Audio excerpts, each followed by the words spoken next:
Assalamualaikum warahmatullahi wabarakatuh. Sahabat baca berita. Dalam beberapa hari ini KPU sedang disorot, publik kecewa dan curiga terhadap kinerja, banyak tuduhan bahwa KPU tidak netral. KPU dianggap tangan panjang dari elit kekuasaan.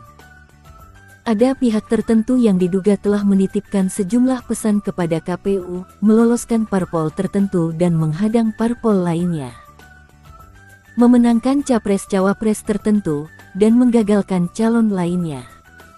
Kecurigaan ini menggaung sudah lama di media dan medsos. Meledak ketika Indonesia Corruption Watch (ICW) DKK membongkar tudingan bahwa Sekjen KPU bermain.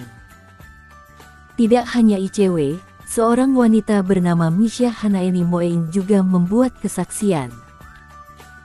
Perempuan yang dijuluki wanita emas ini menuding ketua KPU bekerja untuk memenangkan Ganjar Erik di Pilpres 2024. Tudingan ini seperti menguatkan rumor skenario pemenangan Ganjar Erik yang telah lama ramai jadi perbincangan publik di seantero jagat maya.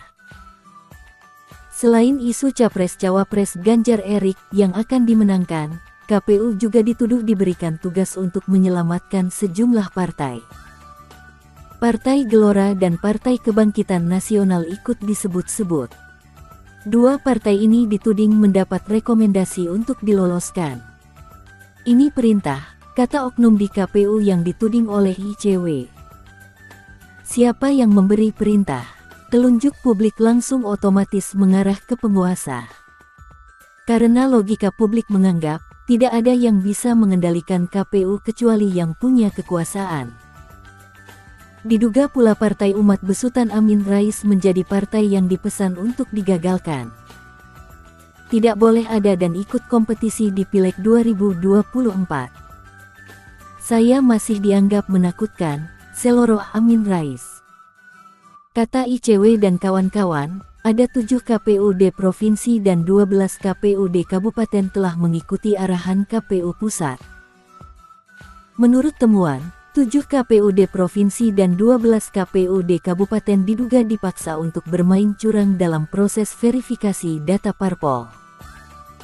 Dikembalikan ke publik, lebih percaya KPU atau ICW DKK? Ini baru dugaan, ini baru tuduhan. Ini persepsi publik yang dibangun oleh pengakuan-pengakuan sejumlah pihak bahwa ada oknum KPU yang beroperasi menunaikan tugas dari pihak tertentu untuk melakukan kecurangan. Media bahkan telah menyebut nama jelas oknum KPU itu. Siapa? Dugaan ini semakin kuat ketika ada sejumlah pihak yang mengaku diintimidasi, masuk rumah sakit jika tidak mengikuti instruksi dari KPU Pusat. Ngeri. Apa yang dimaksud masuk rumah sakit? Dilukai, dibunuh.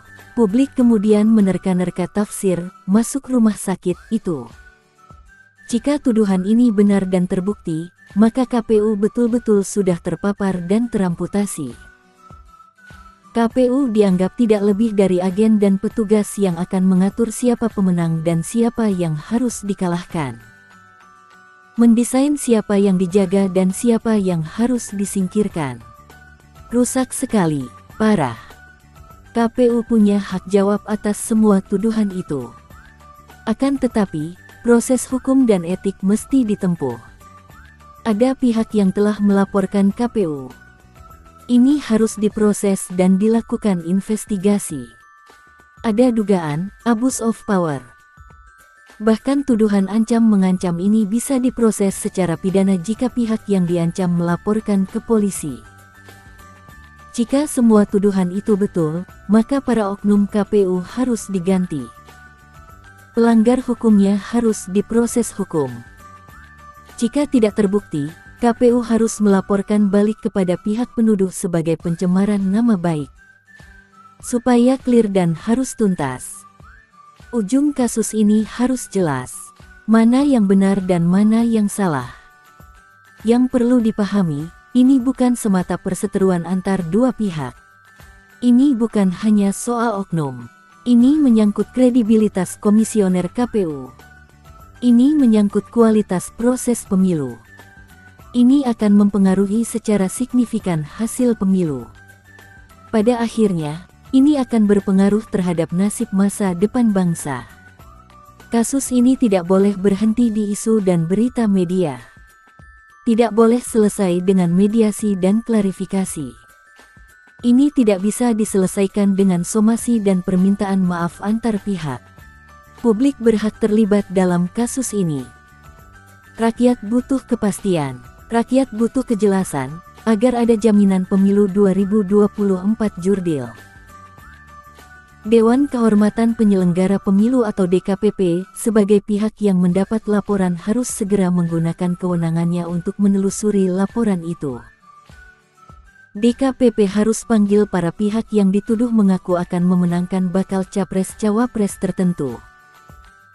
Namanya masih ingatkan. Panggil juga oknum yang diduga main ancam terhadap sejumlah KPUD provinsi. DKPP dituntut bersikap tegas dengan memberikan sanksi bagi mereka yang ternyata terbukti bersalah. Gak boleh membel. DKPP tidak boleh masuk angin. DKPP mesti menuntaskan kasus dugaan abuse of power yang dilakukan para oknum KPU. Prosesnya harus betul-betul transparan. Harus terang benderang. Komisioner KPU hendaknya juga muncul ke publik dan memberi penjelasan terkait dugaan ancam-mengancam itu. Juga dugaan bahwa KPU akan memenangkan bakal capres-cawapres tertentu. Bukan hanya membantah, tapi memberikan bukti dengan melaporkan balik pihak yang dianggap melakukan pencemaran nama baik itu. Rakyat butuh hasil investigasi dari pihak ketiga. Sekali lagi, harus clear. Tidak boleh menguap. Komisioner KPU harus menjamin bahwa KPU netral. Tidak hanya dalam ucapan, tapi harus mampu meyakinkan publik dengan realisasi kinerja-kinerja berikutnya yang menunjukkan integritas dan profesionalismenya. Para penuduh mesti dilaporkan balik jika KPU yakin bahwa tuduhan itu salah dan fitnah. Ini masalah serius. Ini menyangkut persepsi publik terkait integritas dan kinerja KPU. Pada akhirnya ini akan berpengaruh terhadap hasil pemilu yang akan amat berpengaruh bagi nasib dan masa depan bangsa. Tuduhan adanya kasus abuse of power dalam bentuk ancam-mengancam dan segala indikator kecurangan tidak boleh terdengar lagi ke depan setelah semua proses etik dan pidananya tuntas. Jika tidak, kerja KPU bukan saja berpotensi menciptakan kegaduhan tapi juga dapat memicu konflik horizontal. KPU akan terus menjadi objek tuduhan kecurangan dan caci maki publik. Diulas oleh Tony Rosyid, pengamat politik dan pemerhati bangsa. Jakarta, tanggal 27 Desember tahun 2022.